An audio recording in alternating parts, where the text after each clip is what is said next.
আন্তর্জাতিক নারী দিবস উপলক্ষে বালুরঘাটে আত্রেই ডিএভি পাবলিক স্কুলের ক্রীড়াঙ্গনে আয়োজিত হলো মহিলাদের বিশেষ ক্রীড়া প্রতিযোগিতা অস্মিতা লীগ টুর্নামেন্ট। ভারত সরকারের যুব বিষয়ক ও ক্রীড়া মন্ত্রণালয়ের মাই ভারত এবং পিএমশ্রী জওহর নবোদয় বিদ্যালয়ের উদ্যোগে এই প্রতিযোগিতার আয়োজন করা হয়। দক্ষিণ দিনাজপুর জেলার প্রায় 200 জন মহিলা প্রতিযোগী 3টি বয়স ভিত্তিক বিভাগে অংশ নেন। পাশাপাশি শিক্ষিকাদের জন্য বিশেষ মিউজিক্যাল চেয়ার প্রতিযোগিতারও আয়োজন করা হয়। প্রতিযোগিতায় প্রথম, দ্বিতীয় এবং তৃতীয় স্থানাধিকারীদের মেডেল ও শংসাপত্র প্রদান করা হয় এবং সকল অংশগ্রহণকারীকেও শংসাপত্র দেওয়া হয়। অনুষ্ঠানে উপস্থিত ছিলেন আত্রেই ডিএভি পাবলিক স্কুলের প্রিন্সিপাল সন্দীপ সরকার, মাই ভারতের জেলা অ্যাডমিনিস্ট্রেটিভ অ্যাসিস্ট্যান্ট রাজেন্দ্র দাস ও মৌসুমী হালদার, পিএমশ্রী জওহর নবোদয় বিদ্যালয়ের প্রিন্সিপাল সন্দীপ দত্ত সহ অন্যান্য বিশিষ্ট ব্যক্তিরা।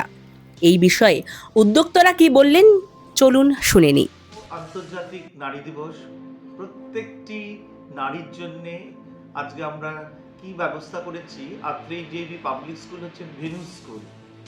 International women's day organised by ministry of youth affairs and sports, government of India. Asmita league এটির নাম দেওয়া হয়েছে এবং কোলাবোরেশন উইথ জওহর নবোদয় বিদ্যালয় আর ভেন্যু স্কুল হচ্ছে Atrai DAV public school Balurghat.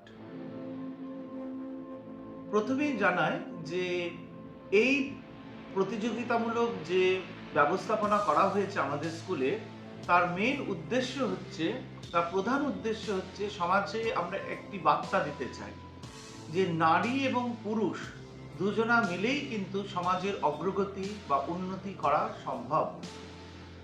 লিঙ্গ বৈষম্য ভুলে গিয়ে সবাইকে এগিয়ে নিয়ে যেতে হবে এবং নারীদেরকে প্রাধান্যতা দিতে হবে।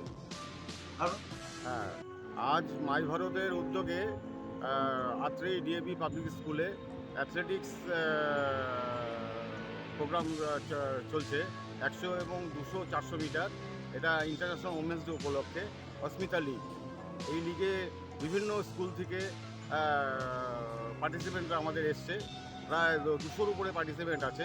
এই পার্টিসিপেন্টে মূল উদ্দেশ্য হলো যাতে পিছিয়ে পড়া মেয়েদেরকে আমরা সামনে তুলে নিয়ে আসতে পারি। নিজস্ব প্রতিবেদন, জনতার কণ্ঠ।